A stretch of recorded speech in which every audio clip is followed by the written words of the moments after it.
Akalain ninyo, itong si Presidente Duterte, stuntman din. Bumaliktad na kunyari sa salita niya.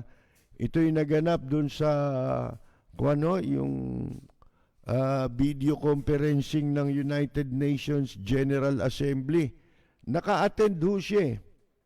Kasi hindi siya pupunta ro sa UN. Mga kaibigan, sa video lang, inimbok niya raw, giniit daw po itong Philippines arbitral victory, yung panalo ng Pilipinas sa ano yan dun sa, ano tawag mo rito? Sa The Hague, di ba ho? Na tayo kinatigan doon po sa teritoryo na kinikilalang sa atin po yan. At ang katumbaso nun, sinasabi, illegal, di ba? Yung pong pananakop doon ng bansang China. Sa kanya pong statement, mga kaibigan, dito sa 75th session of the ano yan? United Nations General Assembly kahapon.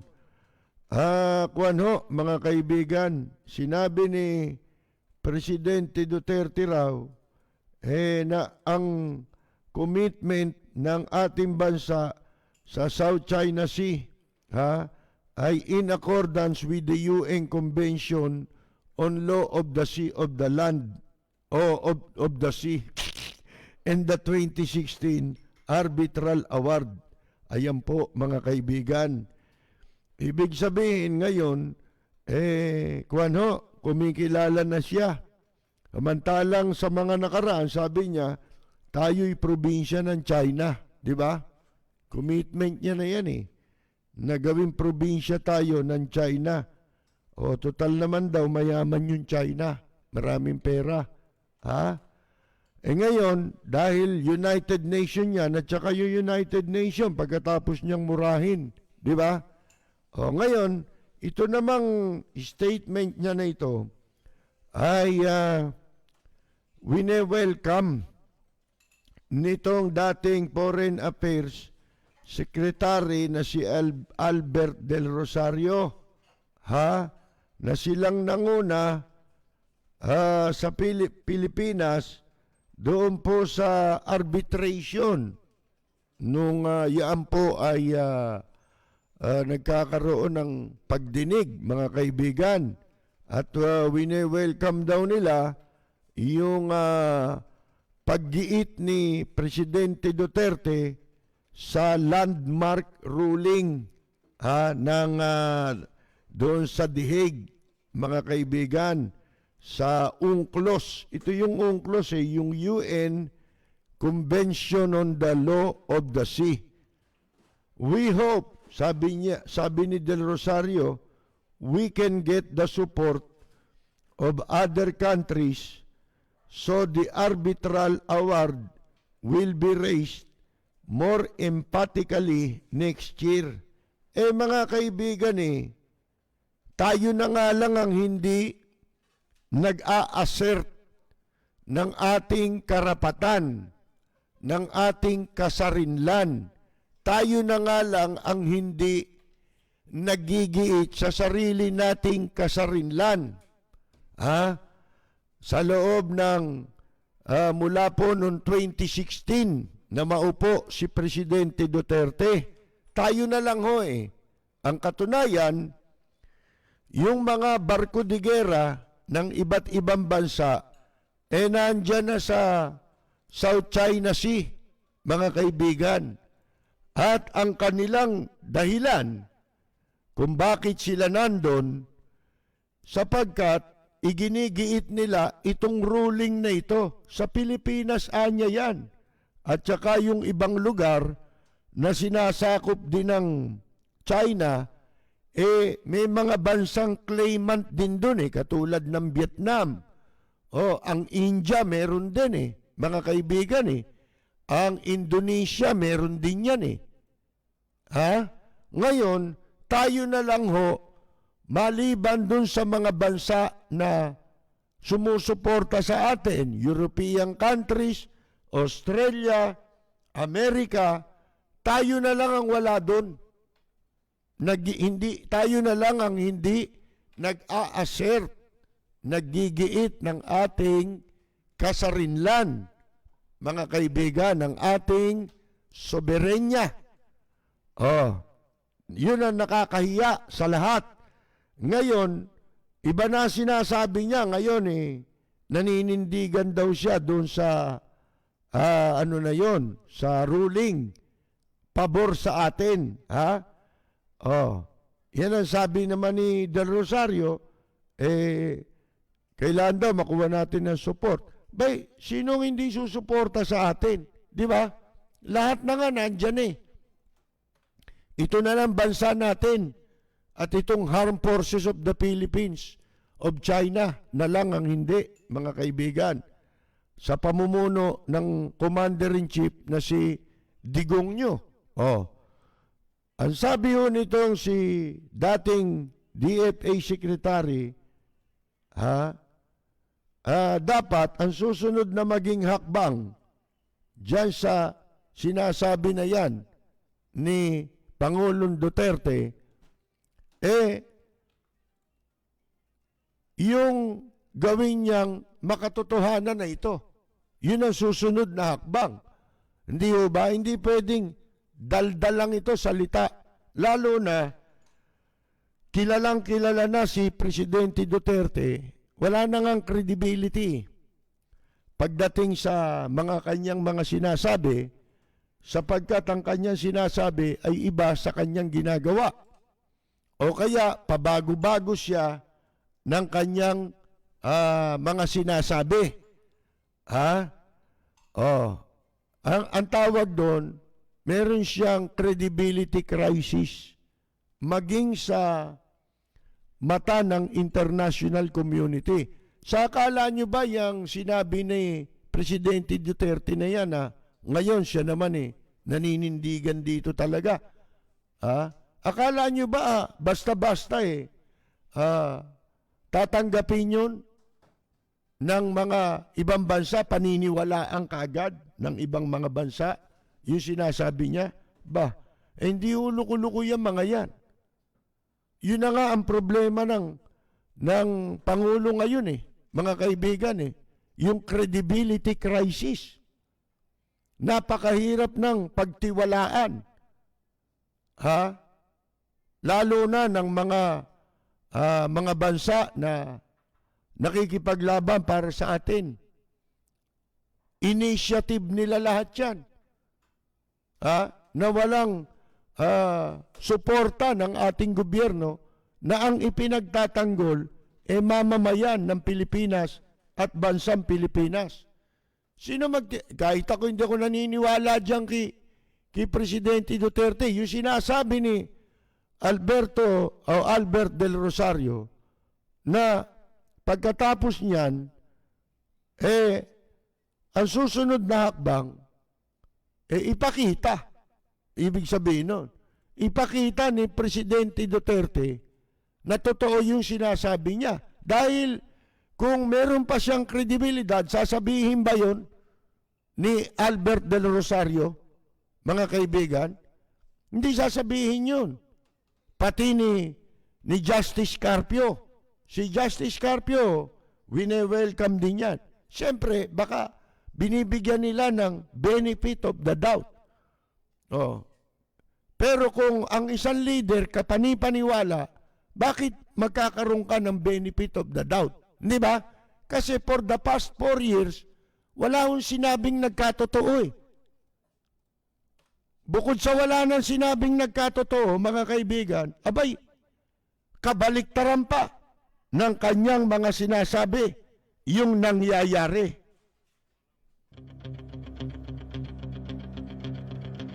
Walang preno kung bumatikos, malalim at makatwirang komentaryo.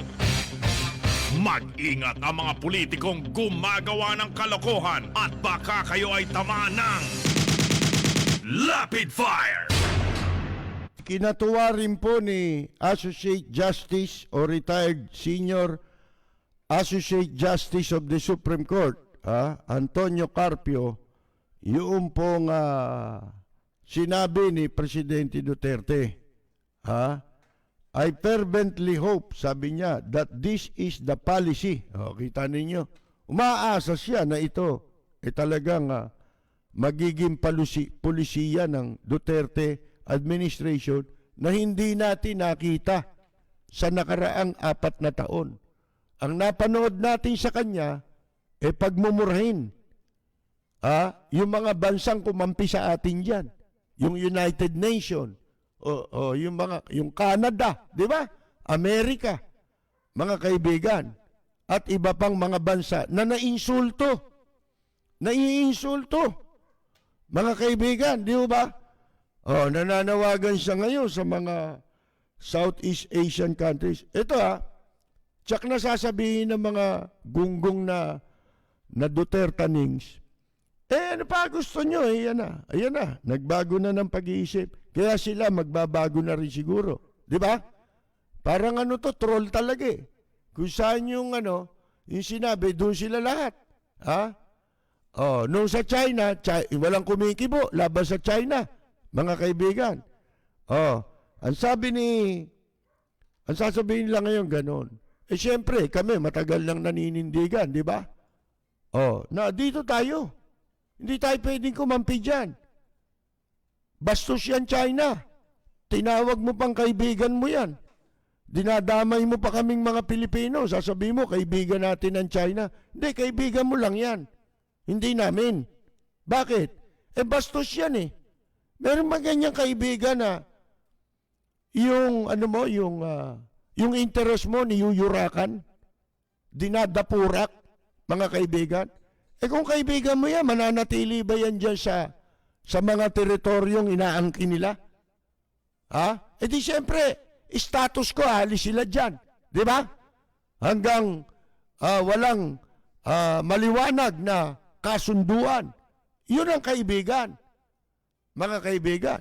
Pero ito, kaibigan ba ang turing niya sa atin? Ikaw lang nagtuturing na kaibigan dyan eh. Kasi gusto mo maging protector mo. Di ba? Protection mo. At yan naman ikaw na rin na nagsabi niyan. Sinabihan mo yung Armed Forces of the Philippines na kapag may nagkudeta sa inyo, tatawagin ko China. Isipin mo yon, mga kaibigan? At ang daming video niyan, di ba? May tatanggi nyo ba yan? Sabi ho ni Justice Carpio, I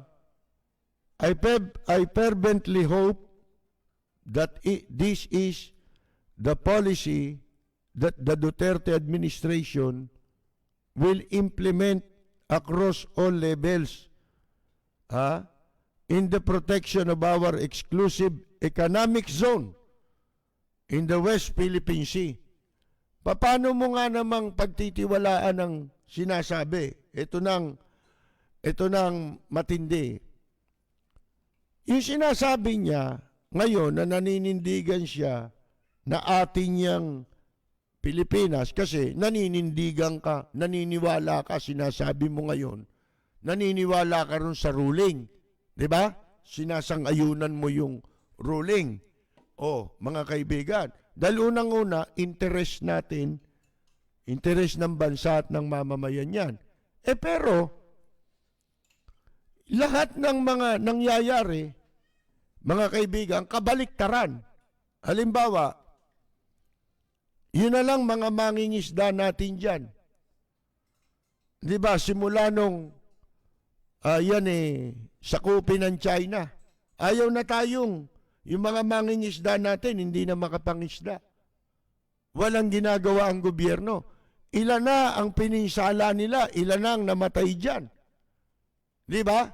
Na mga sasakyang pandagat ng mga Pilipinong mangingisda. Dahil pinatay ng mga inchik, binangga yung mga sasakyan, maraming namatay dyan. Nag-assert ba ng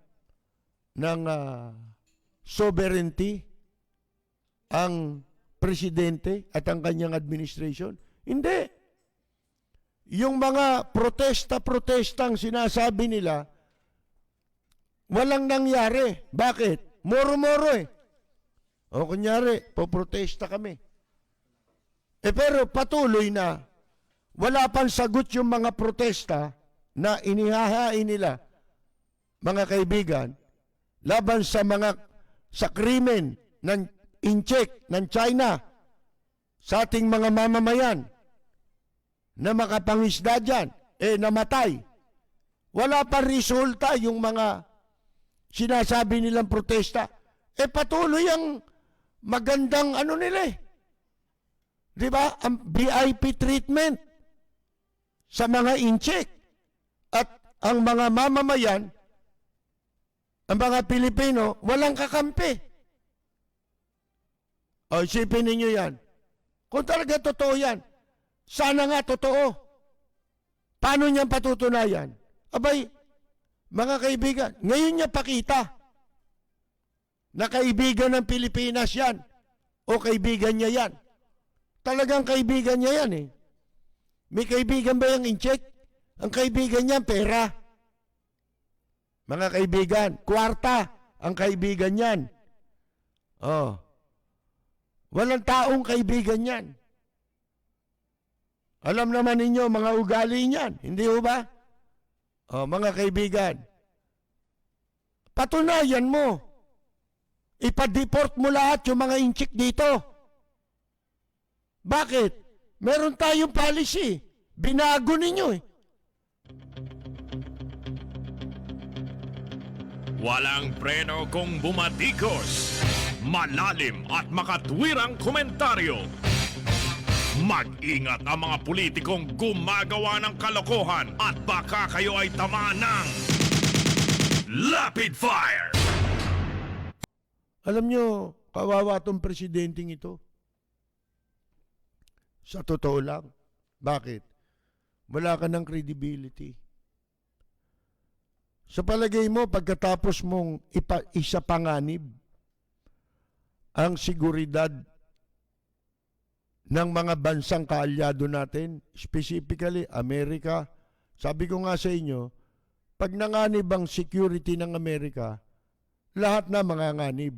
Lahat ng kaalyado niyang bansa malalagay na sa panganib. Paano kang paniniwalaan pagdating sa security? Sabi ko nga, di ba, nung una pa lang, matagal na sinasabi ko eh, yun lamang intelligence information. Bakit wala kayong makuha? Wala kayo. Di ba sinabi ni Dolphin Lorenzana, hindi raw lalang kung ano nangyayari doon, pero alam nila, may mga military installation sa mga teritoryo sinakop ng China. Ba't wala kayong information? Ang Amerika meron. Ba't hindi binibigay? Lalo para silang nagbigay ng impormasyon sa kalaban. Kung ipasa nyo sa incheck, sino maniniwala sa iyo? Pagtitiwalaan mo ba yung ganyan tao? Kumbaga, may negosyo ka, kukuha ka ng kahero. Kailangan mo kahero, may restaurant ka. Maghanap ka ng cashier. Ano kukunin mo? Yung may record ng pagnanakaw? Siyempre hindi. Di ba? Paano ka pagtitiwalaan? Double talk ka. Dalawa bibig mo. Hindi ka naman si Mocha, dalawa bibig mo. Si Mocha, dalawa bibig niyan. Kasi may nagsabi sa akin ano sabi sa akin two heads are better than one daw. Si Vivian at saka si Mocha, iba naman. Two mouths are better than one. Dalawa bibig nila parehong gumagana yun mga kaibigan yung dalawang bibig nila. Ngayon, yan po, napakahirap ng, wala na. To see is to believe. Di ba?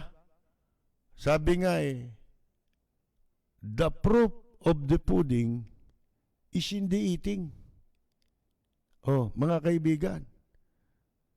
Paano mo patutunayan yan? Yan yung sinasabi nating mga barometro. Para maramdaman ng China na talagang totohanan yung sinasabi mo at maramdaman din ng mga kaalyado nating bansa na totohanan yung sinasabi mo. Wala ka ng kredibilidad sa pagsasalita eh. Wala na eh. Double talk eh. Oh, di ba? Iba sinasabi mo ngayon, iba bukas. Iba yung sinasabi mo, iba yung ginagawa mo. Ini-expect mo dahil dyan sa talumpati mo lang yan. Na-erase na lahat. Yun ang gustong palabasin ni Senator Lacson. Kung nga Senator Lacson, manapanap ka ng isyong medyo magiging kapanipaniwala ka. Kaya minsan ayaw na namin basahin yung pinagsasabi mo eh. Hindi na kami naniniwala sa iyo. Di ba? Magsasalita ka ngayon. Bukas, kakambyo ka. Kayo itong pare-pareho ka hindi marunong manindigan eh. Nakikisakay kayo. Media mileage, mga kaibigan, para mapag-usapan sila. Hindi ka naman kasali dyan. Di ba? Wala naman kayong ginawa. Sana kung may ginawa kayo, katulad ni Carpio, katulad ni Albert de Rosario. Ganito lang yan eh. Yung isang tao, di ba? Nakita mo, nasira ang buhay ng isang tao. Sasabihin mo, kakilala mo pa naman. Hindi mo man kaibigan kakilala. Ito talaga si ano. Kasi ikaw yung ginawa mo, ganito, ganon eh. Yan ang ugali nyo eh. Wala ka namang ginawa nung yung tao nangangailangan ng tulong bago siya napariwara. Di ba? Sana tinulungan mo tapos tsaka ka nagsalita. Ngayon hindi eh. Kayo, wala namang kayong ginawa eh. Nagbibingi-bingihan kayo, bulag-bulagan kayo sa pasukan ng mga inchik dito eh. Ningas kugon. Mga kaibigan. Di ba? Bakit? Meron kayong iniiwasan. May protector yung mga inchik na yan. May arrangement yan. Bakit kayo papayag kung hindi kayo namamantikaan ang uso ninyo? Di ba? Sana kung talagang totohanan, pwede kayo magsalita ngayon. Katulad ni Justice Carpio, sila may credibility na magsalita. Bakit? Meron silang ambag na malaki dyan eh. Sila yung mga tumindig eh. At nakipaglaban para tayo makakuha ng pabor na desisyon. Mga kaibigan. Wala eh. Wala nang naniniwala. Kakawa. Sayang lang yung effort nyo kung di nyo tututuhanin. Lalo kayong mababaon sa kahihiyan. Yung mga pinagsasasabi nyong yan. Aantayin namin kung, sabi ko nga, subukan mong totohanin yan, gawin mo lahat yung mga sinasabi natin. Pauwiin mo lahat yung mga inchik na yan. Kanselahin ninyo yung visa upon arrival. Ipasara ninyo mga pogo. Di ba? Sisimulan naming manawagan. Suportahan ka namin laban sa China. Wala, inilagay mo kami sa panganib lahat eh. Kinumpormiso mo kami. Yung mga kasunduan na yan, kayo lang ang nakinabang dyan. Walang Pilipinong nakinabang dyan. Ultimong construction dito ang tinatayo. Ang nagtatrabaho, inchik. Construction worker, inchik. Ano napala ng Pilipino riyan? Sipin ninyo yan. At base value, tatanggapin mo yon, paniniwalaan mo yon. Yung mga salita nila Del Rosario, sila nagbibigay pa sila ng baka sakali totohanin. Saka si Justice Carpio, di ba? Baka sakali yun. Benefit of the doubt, mga kaibigan. Pero ako, hindi na ako maniniwala eh. Unless merong katibayan. Ano yung katibayan? Yung sinasabi natin. Pasara mo, Pogo, lahat. Ha? Oh, ipa-deport mo. Pa-cancel. Yung mga inchik na pumasok dito simula nung administrasyon mo. Kanselahin ninyo. Lamukusin ninyo. Yung inilabas na department order ni Aguirre na nagbibigay ng visa upon arrival sa mga inchik dito sa ating bansa. Walang preno kung bumatikos. Malalim at makatwirang komentaryo. Mag-ingat ang mga politikong gumagawa ng kalokohan at baka kayo ay tamaan ng Rapid Fire! Ito ngayon, may nakikita akong post ng larawan ni Vice President Leni Robredo. Tumatanggap siya ng mga tulong mula sa publiko kung kani-kanino para magamit sa mga dapat tulungan dito sa pandemya. At hindi lang yun, pati na sa pagbubukas yata ng klase. Ngayon, ako na may napapansin ko lang, alam naman ninyo na gusto rin nating makatulong. Wala nga lang tayong mapagkatiwalaan. Di ba? Kanino natin bibigay? Sa magnanakaw? Siyempre, dun sa pwede natin pagtiwalaan. Naisip ko lang to, kung gusto ninyong samahan ako sa konting magagawang tulong,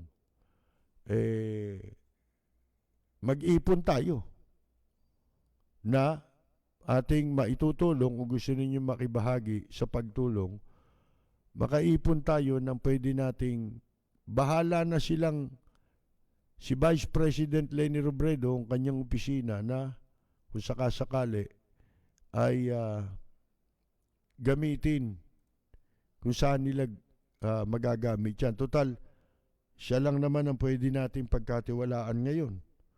Yung iba, wala na. Baka waldasin lang. Maliit lang naman ang ating magagawa. Hindi naman tayo mga mayayaman pare-pareho. Pero dahil nakikita natin parang hindi masyadong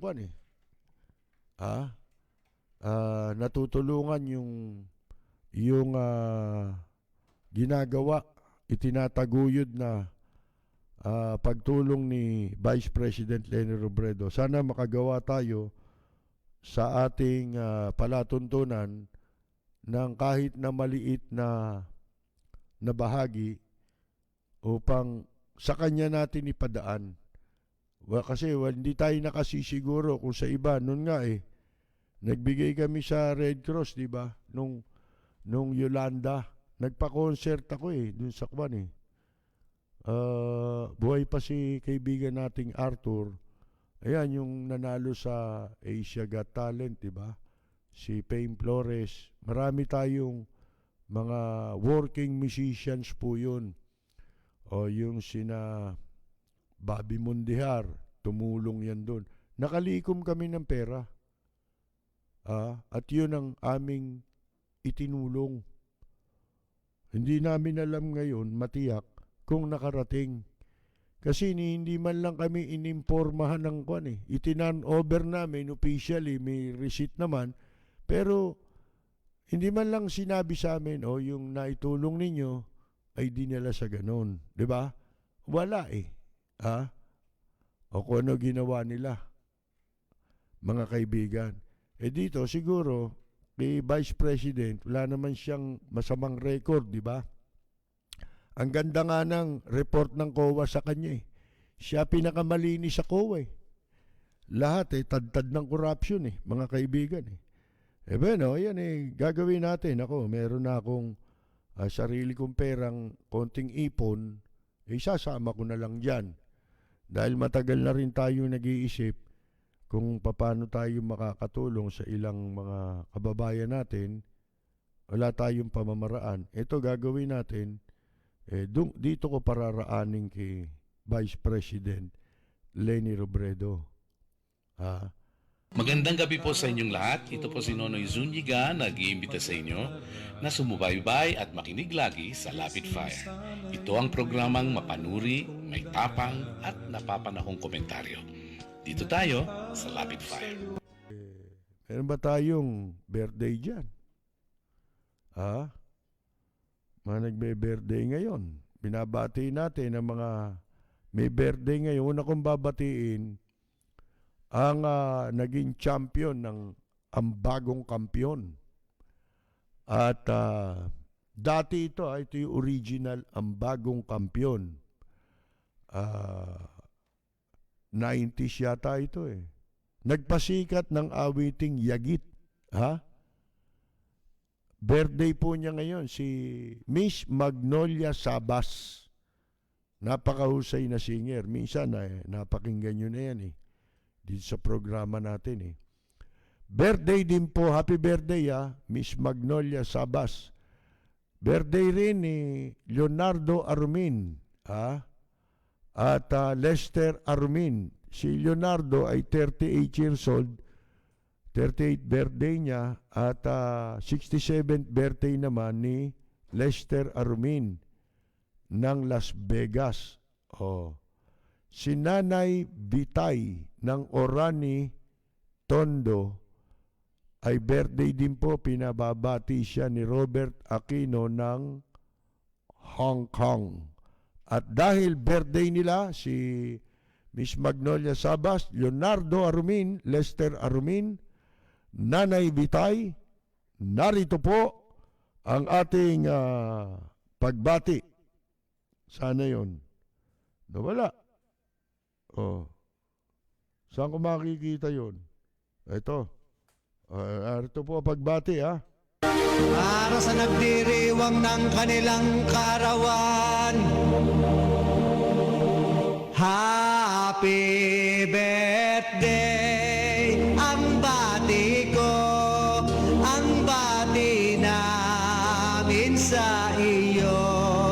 Nawa ay lumigaya ka.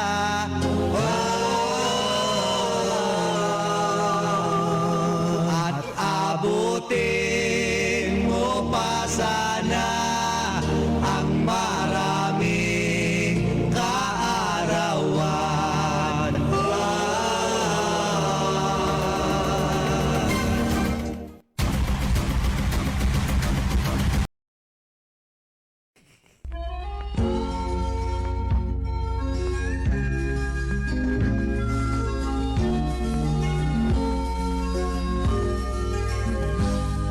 Sa bayan ko ay isa ang lahi. Dito'y wala ang pagkukunwari. Hindi padagay, sadyang kilala sa daigdig. May pagkakaisa sa bawat nais. Magandang Yumaga! Yorme! Nagmamahal sa'yo.